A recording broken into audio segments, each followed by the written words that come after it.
بیٹھ کر نماز پڑھنے کی اجازت کب اور کیسے؟ چنانچہ جو شخص مرض یا ضعف کی وجہ سے کھڑے ہو کر کے نماز نہ پڑھ سکتا ہو، یا کھڑے ہونے میں اس کے مرض کے بڑھ جانے یا طویل ہونے کا عام طور پر خطرہ ہو، یا کھڑے ہونے سے سخت تکلیف ہوتی ہو اس شخص کو، یا کھڑے ہونے سے پیشاب کے قطرات کے خود بخود نکل جانے کا اس کو اندیشہ ہو کہ میں کھڑا رہوں گا تو خود بخود پیشاب نکل جائے گا،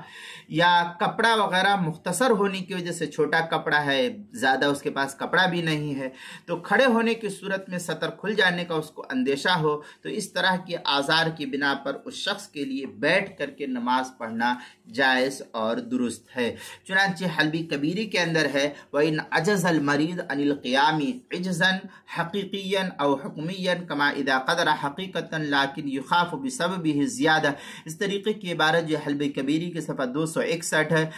تحتوی علی مراقی الفلاح میں ہے، لو کان بحیث لو قام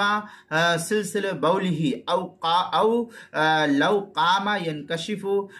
من الاورا ما یمنع الصلاة۔ اس طریقے کی عبارت جو ہے تحتوی علی مراقی الفلاح، اس کے صفحہ 122 کتاب المسائل پہلی جلد صفحہ 578 اور 579 پر اس کو نقل کیا گیا ہے۔